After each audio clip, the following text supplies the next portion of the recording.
All right, it's time to talk basketball. I'm Jose Salviati, editor at thebeachbasket.net. He's Steve Priscello, longtime educator, vice principal, high school coach, and athletic director. And this is the 13 Rules Random NBA Thoughts Overtime podcast. Now, during the NBA offseason, Steve and I have had a great time, honestly, discussing stars from the 60s and 70s by talking about them with someone who watched them play, that being Steve. Today, we've discussed some of the greatest players in NBA history: Wilt Chamberlain, Sam Jones, Rick Barry, Pistol Pete Maravich, Jerry West. The list goes on and on and on.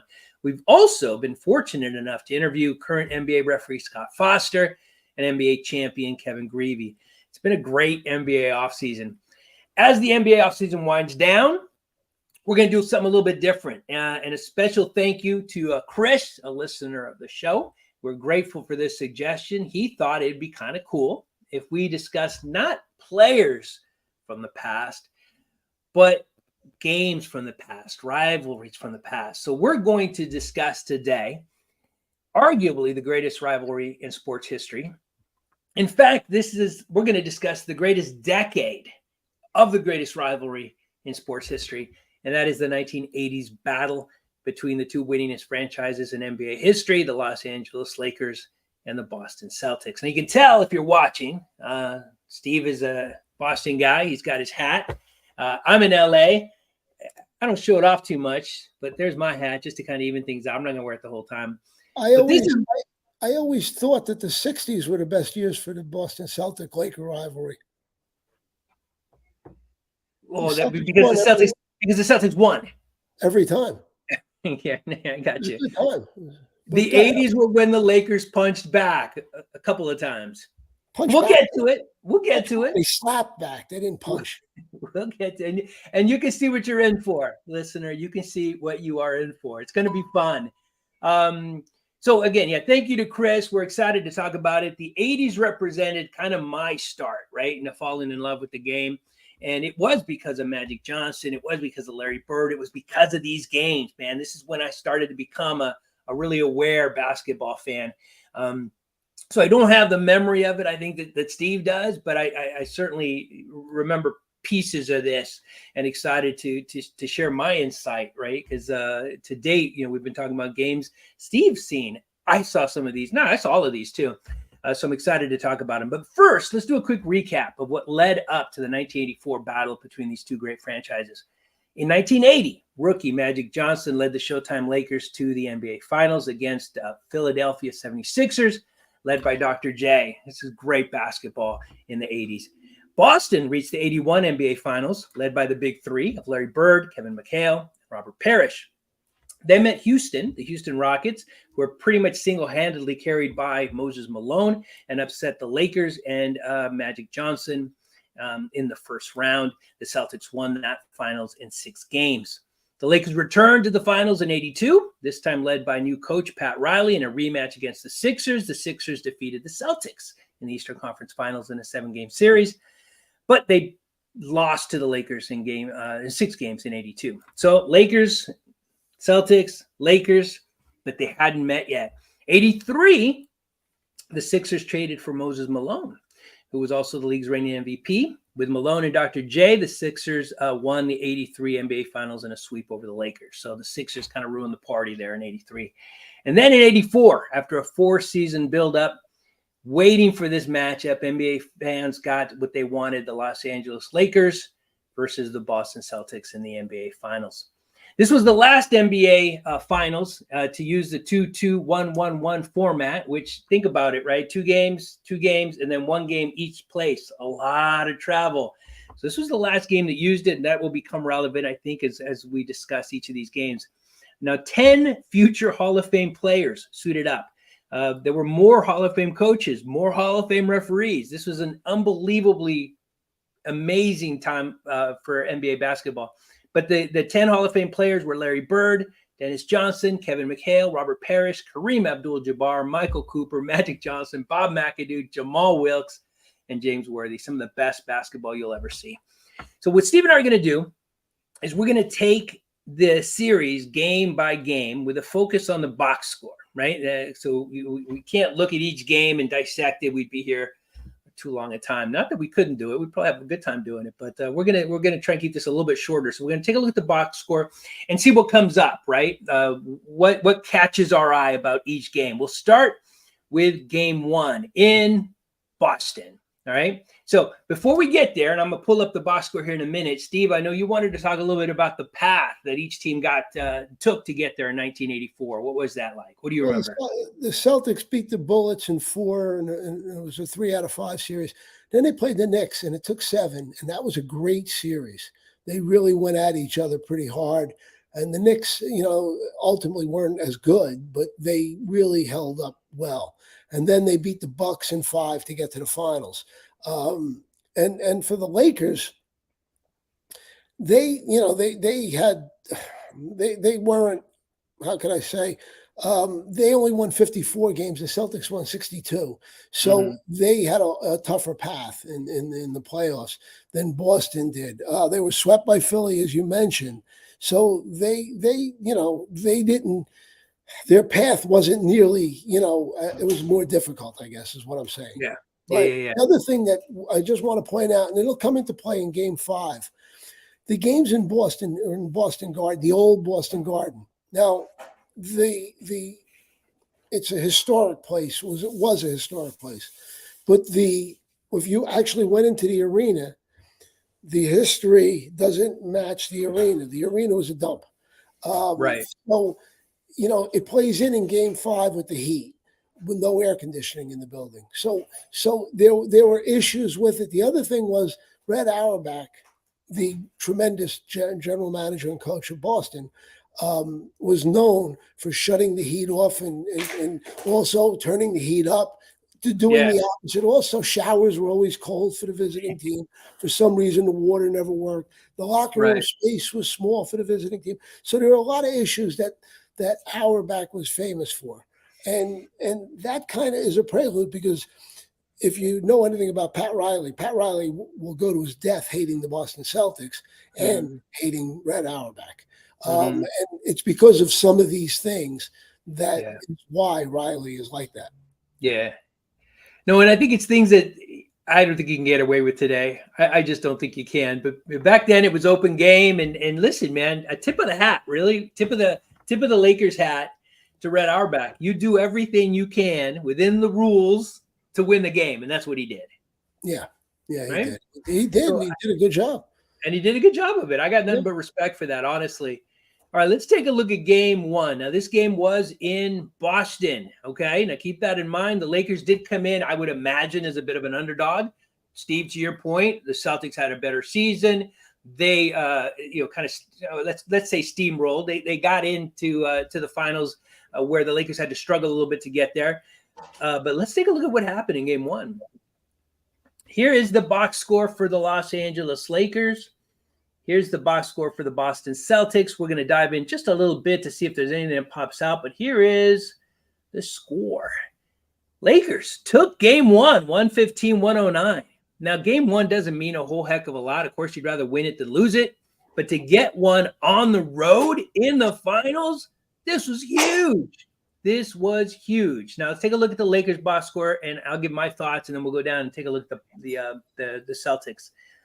First thing you notice, Kareem had 32 points. You'd expect a big game from the captain, 12 of 17, just amazing efficiency. Magic, 18 points, 10 assists. And then James Worthy, who, if I remember right, Jamal was hurt. Jamal Wilkes, you'll see him down here. So James came in, was kind of a surprise starter, but played really well. And you see Kurt Rambis was the lone starter, not in double digits, but that wasn't his game. And we'll be talking Rambis. I always thought Rambis was on the court because he needed 5 guys. I never quite figured out what he was doing, but you did need 5 guys, so they put him out there. Come on, man.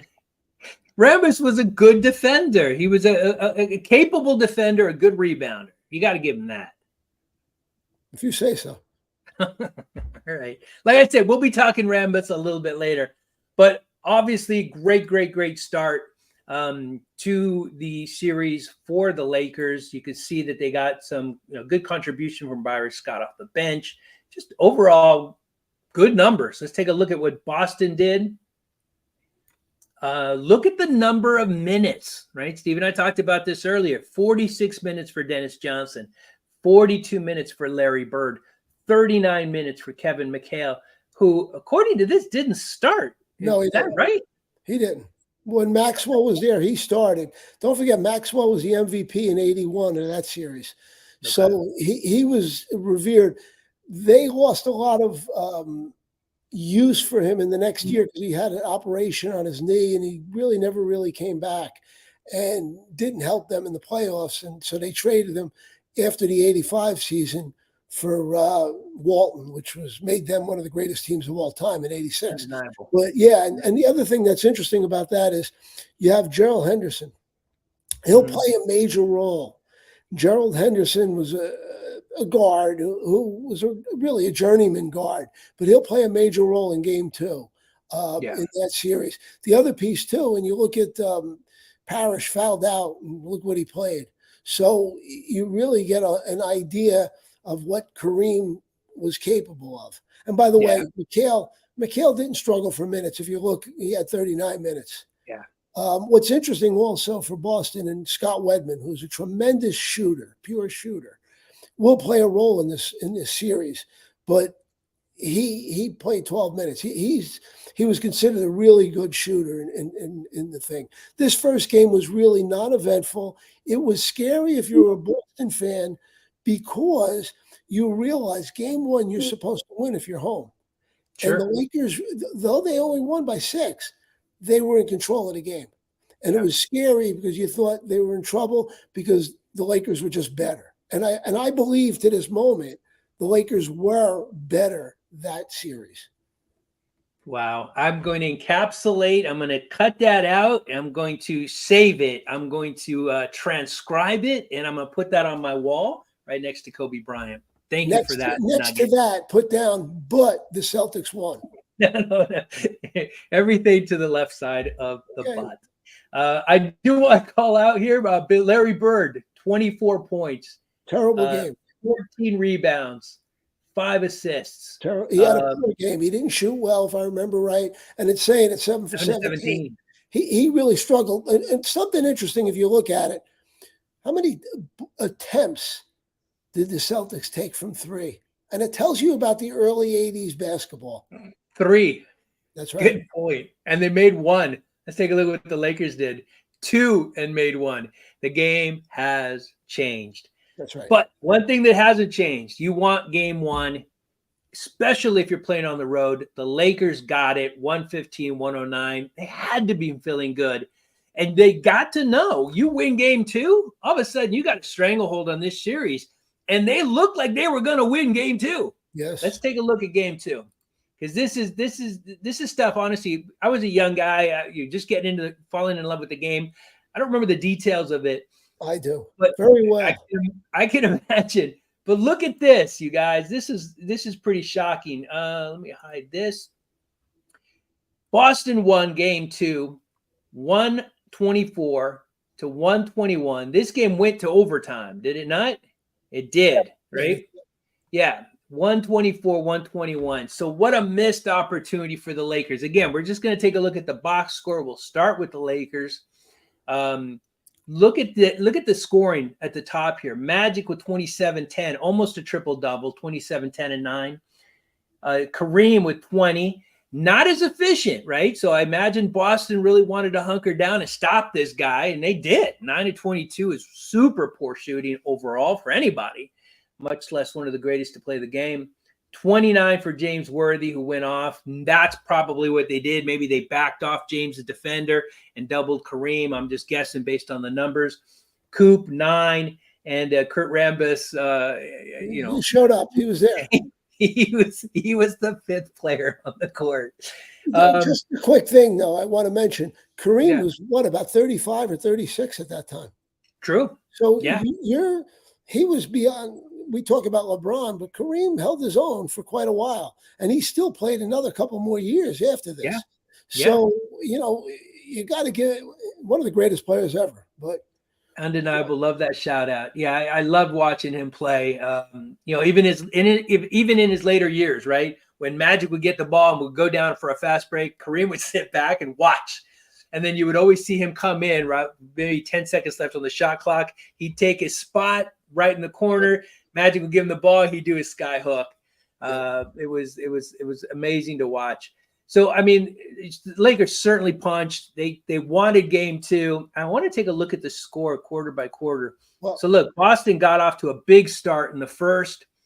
Lakers punched back in the second, even in the third. Lakers with a little bit, you can't tell a lot about the style of game. Let me tell the story, though. Please. There was about 18, 20 seconds left. Lakers were up by 2. Now, I'm watching this and I'm thinking to myself, Boston's in trouble. The Lakers had the ball out of bounds under their own basket.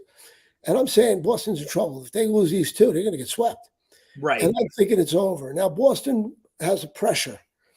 And I believe Worthy threw the ball, and Gerald Henderson, that journeyman I talked about before, intercepted it and made the layup. Now it doesn't end there. The Lakers still have the ball with a chance to win it. They take it out, timeout, take it out. And Magic forgets the clock. Right. And the game runs into overtime. And then we get to overtime. And if I remember, Scott Wedman, the guy I was talking about before, who was a great shooter with Cleveland before he came to Boston. And Boston had him, and he was always the 7th, 8th guy, 9th guy on this team, could always shoot. He hit a jumper from the baseline. And that was the biggie in overtime that brought the game home for Boston.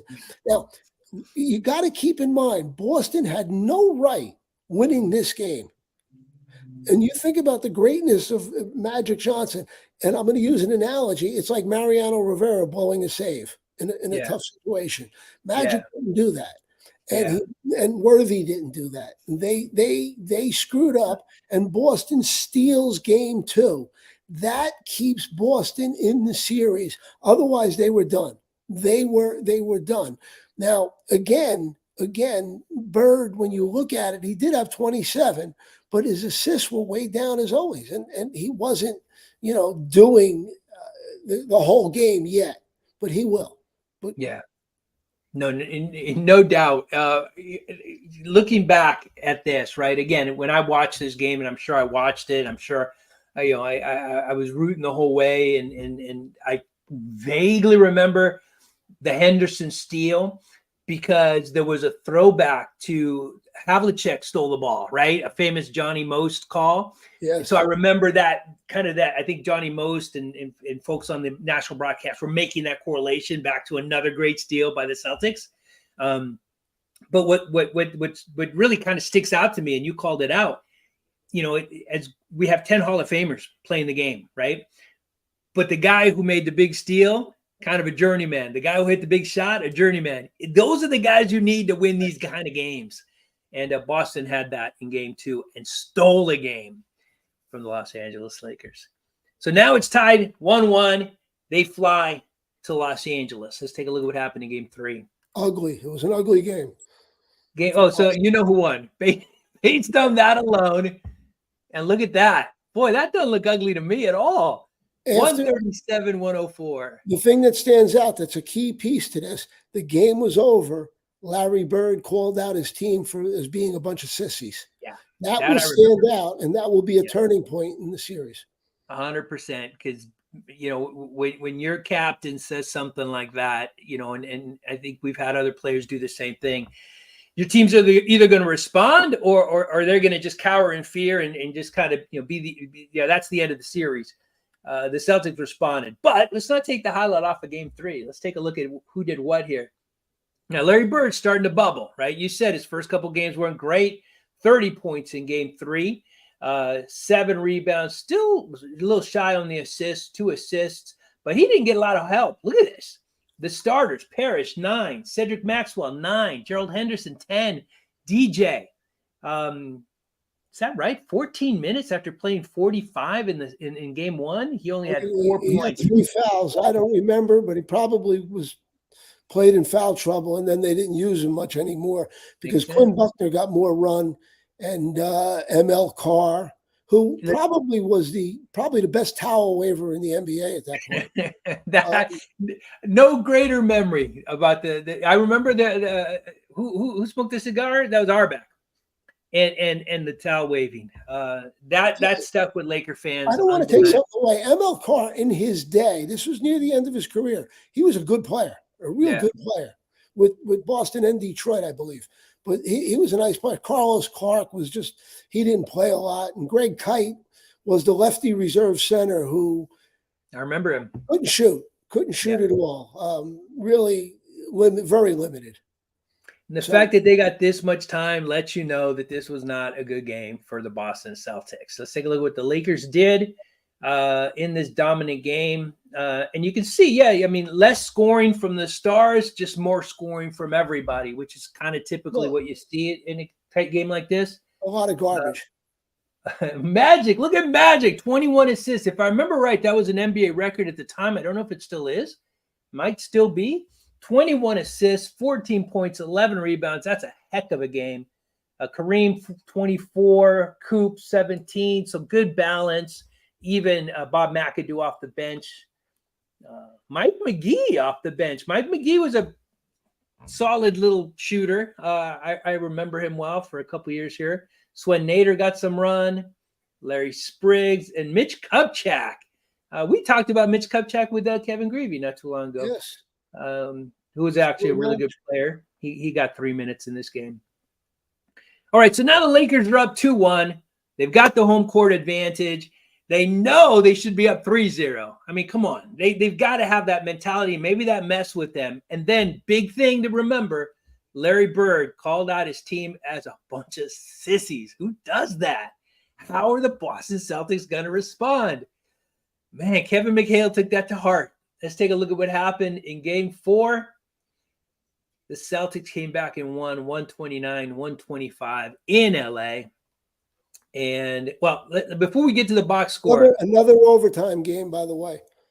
The second NBA Finals, I think, with 2 games in overtime up to that time, I think, or overall. I don't remember. It doesn't happen often. But what do you remember about this game?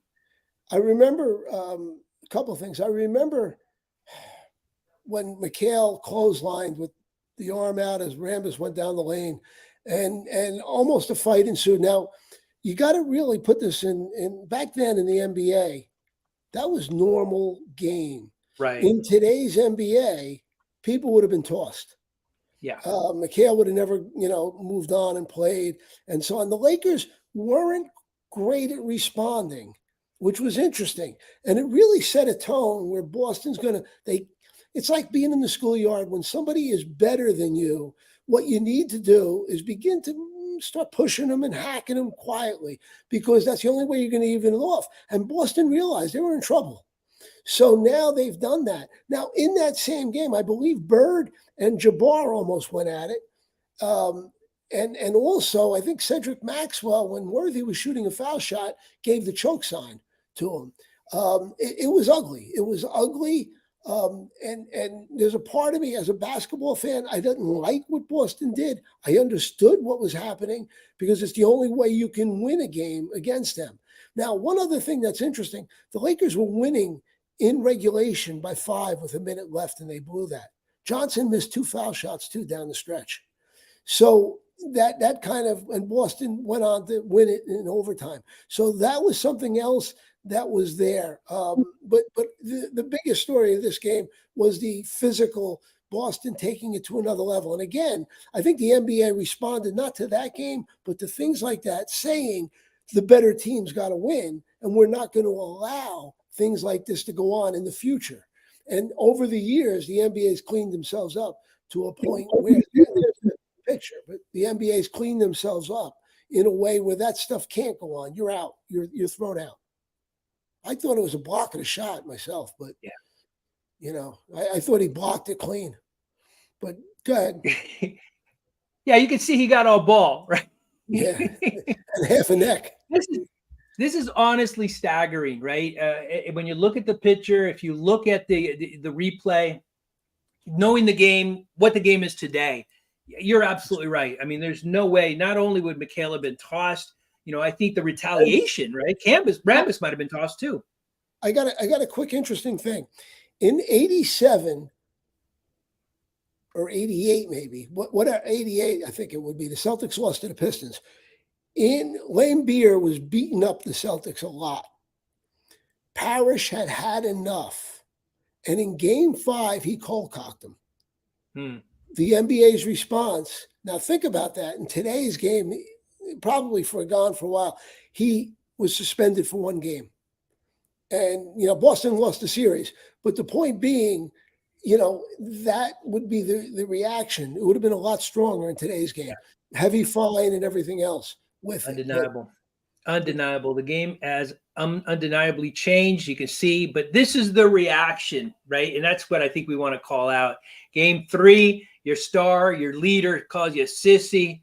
Game 4, all right, man, I'll show you I'm not a sissy. And this play happened, and it motivated the Celtics. I mean, it had to have. Look at these numbers. Look at the minutes. Dennis Johnson, 50 minutes, 22 points. Larry Bird, 49 minutes, 29. I mean, look at the rebounds for Bird. 21 total rebounds. That is unbelievable. He matched Magic's assists, right? And I can't help but think that these two had to know, right? So Larry Bird said, I'll show you your 21 assists and I'll match it with 21 rebounds. This is unbelievable battle. Unbelievable battle. And the Celtics clearly said, listen, we're going to go 6 deep, man. We're going to put our 6 best players out there. We're going to fight you. And we're going to give our guys just a few minutes. You can see the bench did not get a lot of time.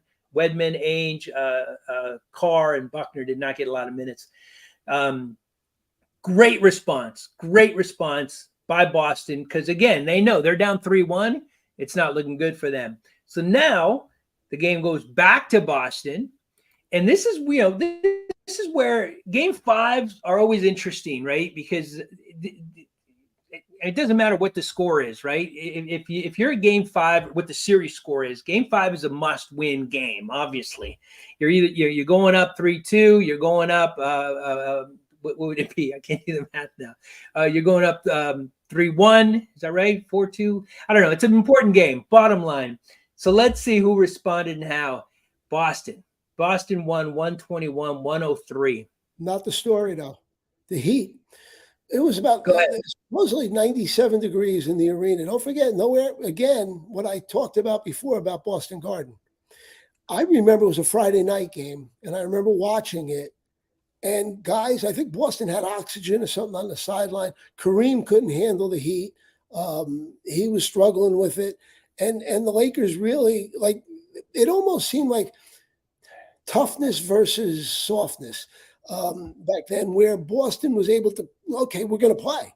And the Lakers were so concerned because all you heard, if I remember right, was complaints about the heat. Yeah. And it was hot for both teams.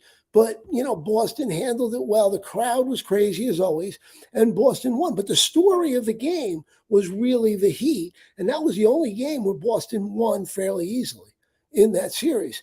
And because of the conditions, I think, more than anything. I'm very curious now, and looking back, how many minutes Kareem actually played, because I know he had a rough night. He had a rough time with the Heat. Let's take a look at it. But I do want to call out, it's an important point. This is the one game Boston, won handily, right? The other 2 games, the other 2 wins for them were overtime wins, right? That, arguably could have gone either way. Let's take a look at what Kareem did in the Heat. 19 points. Really poor shooting night after a great start. Yes, so not a very great game for the captain. James Worthy. Look at Magic from the floor also. Magic, really poor. 10, 13 assists, 5 rebounds. Yeah, really, really poor. And he played 39 minutes. Kareem played 35 minutes. So, yeah, the Lakers did not respond well to the Heat. They didn't respond well to being in Boston. They didn't respond well to the Boston Celtics pressure. The only good game I'm seeing here is from Bob McAdoo, 18 points on 7 of 12 shooting. And interestingly, Michael Cooper 2 for 2 from 3, which is kind of interesting. Well, don't forget the game might have been out of reach, and he, what are you going to take that stuff?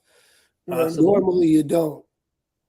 And this is where we start to see, right, the buildup of greatness in Larry Bird, who started off kind of slow. Look at the game he had in Game 5. And this is what I was saying before. Game 5 is an important game. You want to take control of the series here. Larry Bird did that, man. 34 points, 17 rebounds, a couple of dimes. He played, based on this box score, just incredibly. And he got some help. DJ chimed in, 22 points in 40 minutes. Look at 3 guys played 40 minutes. Well, and I was talking about this with you before. With Casey Jones, when he was coaching there, what he would do with these guys, with Bird particularly, he would sit him out with a little bit of time left in the third quarter, maybe a minute. Sit out, and then through the break, he figured that would be a rest between, the break between quarters, and then maybe the first minute of the fourth quarter, and then throw him back in. And that was a way, because he had to have Bird on the court. He was so good, and he had to, so he didn't sit him that often. And against Jabbar, he had to overuse Parrish because Greg Kite wasn't cutting it, and McHale tried to. And, but that didn't work out either. So Parrish was the guy that got an unlimited amount of minutes, as did DJ, who usually guarded Magic in that series. And did a good job against Magic. I mean, Dennis Johnson was a great underrated player, I think. Yep. Maybe not underrated. I think he gets his props, but a phenomenal basketball player. Yes, he was. Larry Bird always said he was the best player he ever played with. Oh, I don't think I ever heard that quote. Interesting. Because, look at who Larry Bird played with. That's high praise. Okay. Well, he was very frustrated with Kevin McHale because he thought Kevin McHale could be so much better than what he was. Okay. And I believe when McHale set the Boston all-time record for points scored in a game, 1 week later, Bird had that ridiculous game against Atlanta to break the record. If you ever get a chance, go on YouTube and look that one up. You see the Atlanta bench falling down laughing at the shots Bird was making in that game. Yeah. But Bird and McHale always had this interesting relationship that, Bird was like, all this talent and he should be better. And McHale was a happy-go-lucky guy. Right. Kind of a throwback to Kobe and Shaq. I never made that correlation before, but they kind of had the same struggle. That is interesting. That might be an interesting article or analysis. Bird lived the game. And McHale was just, and Kevin McHale might have been as good a post-up player with his moves as anybody who ever played the game. Yeah. And that just drove Bird crazy. Yeah. Interesting. Yeah, there might be something to dive into there. That's interesting. Well, let's take a look now, right? After a solid start, the Los Angeles Lakers had a 1-0 lead, lost in overtime, an opportunity to go up 2-0. Now Boston takes control of the series. And again, remember, this is a 1-1, right? So this game in Boston was a win by Boston. You go back to Los Angeles. How do the Lakers respond in LA? Let's take a look. Game 6 goes to the Lakers, 119-108. Nothing comes to mind about this game. I was expecting, from as a fan, I expected that. The one thing that, and in research, I didn't even remember this, but that it said the Lakers, the Worthy, shoved Cedric Maxwell during the game. So there was still, and that, I guess that was the Lakers or the LA strong response to Rambis getting knocked down. But, I don't know how strong that is, but, I think it really shook the Celtics up too. But, so whatever. It was an interesting thing. Look at, by the way, Darrell Henderson had a great game in that game, which was interesting also. The other thing that really astounds me is how much Bird rebounded in that series. Yeah. He really had a great series on the boards. Yeah. No, and I mean, this is, my memory of Larry Bird was, any time, well, let me rephrase, every time he shot the ball, I thought it was going in. I mean, it didn't matter where he shot it from. It didn't matter who was on him. He was just such a phenomenally solid shooter. You forget that, look at these rebound numbers. And clear, we've been looking at the box score for every game. He certainly averaged a double-double, in double figures in rebounding. You don't think about his rebounding, but this guy was just an absolute stud. And don't forget, he was playing the 3, not the 4. Right. Yeah. So, No. he wasn't expected to do that. And by the way, and we can argue this, but in my, and I'm biased, but I have to put Bird as one of the top 5 all-time players. I just, in what I've seen in my life. Okay. I haven't thought about it deeply, but I'm just, I just tremendous. I mean, Yeah. somebody, if you're listening, go on YouTube and begin to just look at some of the highlights and the things he did as a player. And by the way, and I'll just throw this out, 86 when the Celtics won it, the Celtics were 40-1 at home that year. Wow. 1 loss. And Bird was at his peak then. Yeah. Arguably one of the greatest NBA teams of all time. And we'll get to 1986. We'll get there.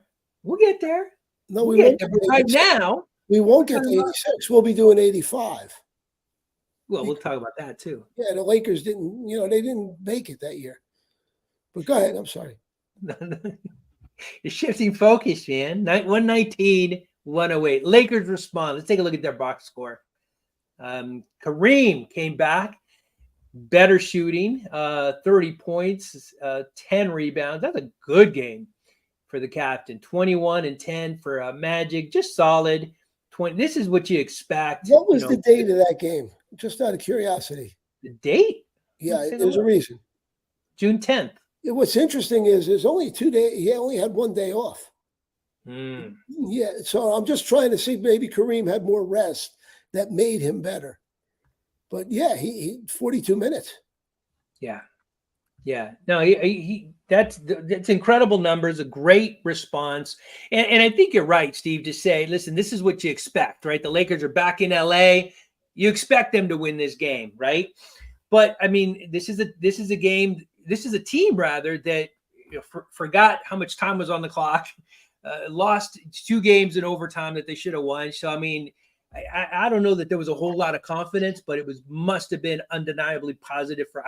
As a kid, I can't help but imagine I was excited after. There's 2 things that stand out in my mind. Mm-hmm. The Lakers made a lot of mistakes in this series, and you'll never see a Pat Riley team do that again. Right. And then the other thing is Rambis had one of the best games of the series in that game. 8 points, 8 boards. Whew. He was smoking that night. My goodness. All right. The anti-Rambis. No, it's just you need 5 guys. If the Lakers tried to play with 4, the rest would have said get another guy on the court. So they push Rambis out there. They needed a 5th. And those are good solid numbers for they're good. They're really good. Well, and the thing is, honestly, and I remember this for a while, the Lakers had a real struggle in the power forward position for a long time. I remember there was Rambis, there was Jim Chones. There were a whole lot of kind of, let's call them, what are they called? Peripheral players, right? They didn't have a star. They didn't have a player that really could play the power forward position. What was good about Kurt Rambis is he didn't need the ball, right? His game was, I'm sure Pat Riley told him, listen, defend, work on your stamina, get the rebounds you need to get. And that's who he was. That's what he did.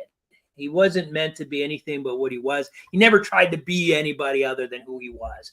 And LA fell in love with Kurt Rambis, man. There were a group of teenagers that came to the game. They were pretty famous out here. And they were called Rambis Youth, I remember.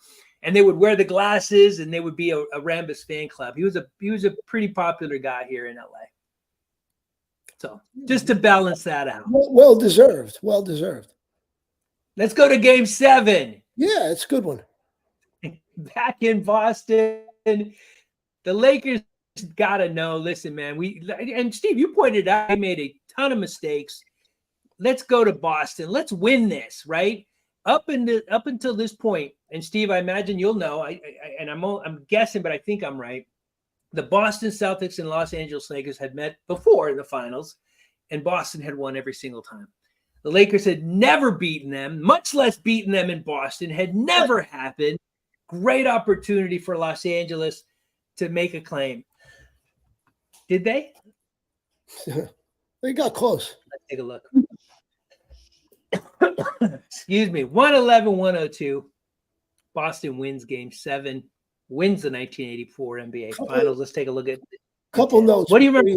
Go ahead. 91 degrees. It was the heat in Boston. It was a little cooler than the other day, but again, very hot. The other thing that the Lakers were down by 14 and cut it to 3 with a minute left. Wow. It made it a game, but Boston managed to hold on. Now, when you look at all that, the Lakers probably could have won 6 games in that series. Yeah. If with a break or two here or there. The Celtics, the most they could have won in that series was 4. And which is very interesting. And again, you know, like when I was younger, you know, but you're watching something like that and you know your team is being outmanned. You know that the other team is better. Yeah. And it just, you know, it's amazing. I would compare that to, I guess, Boston in '87 when they beat Detroit, when Bird stole the inbounds pass from Isaiah through, and Boston won that series in 7, where they had no right winning that. Similar, because in my mind, Boston had no right winning this series. And they, you know, obviously they were able to with the home court. And also interesting, Boston won 62 games. LA only won 54. So though Boston won more games, LA was the better team. Wow. And they lost because, right? And I kind of want to key in on this. And it's shocking to me because this is a team that had won finals before. They played together. They were, you know, you can't blame, you know, the rookie jitters. Magic won as a rookie. This is a team that had been in the mountain before. You're not supposed to make these kind of mistakes. So you got to wonder what caused it, right? Was it the Celtics' physicality? Was it the bright lights of Boston, right? Which is kind of weird because you say bright lights of LA usually, but was it playing against a team like Boston with such a franchise history? What was it that caused the Lakers to just crumble? Because, I mean, Steve, to your point, right, with the Heat, right? That's another one. This is not indicative of who the Lakers were in the 1980s, but this is what Boston did to them. Look at these numbers, man. Magic Johnson, 5 of 14, really poor shooting, still had 16 points and 15 assists. Good numbers, but if you look at it, you know, not the kind of impact you would want in a game 7. Kareem showed up, certainly. Shot okay. Cooper, now listen, Michael Cooper, great player, Hall of Fame player. But when Michael Cooper is scoring 16 points, especially when he's guarding Larry Bird, that's a bit of a problem. I'd rather see Michael Cooper have a little less points and focus more on the defensive side. James Worthy showed up, was solid the whole series. Kurt Rambis was the 5th player on the court. And that was it. There was nobody else here. Let's take a look at what Boston did in game 7. Who showed up? It looks like everybody did. Cedric Maxwell with a big game. Look at Bird's minutes. 30. No, wait. Where's Larry Bird? Yeah, 38 minutes. Which is interesting. By the way, he was the MVP of that series. And I just want to go back on something. When I said top 5, I said if you picked a team of 5 guys, a forward, 2 forwards, and, you know, a center and 2 guards, he would be, in my mind, he would be on that team. But I wanted to qualify that. Okay. Because, you know, when you think about 5, you think right away of Wilt, Russell, and Jabbar.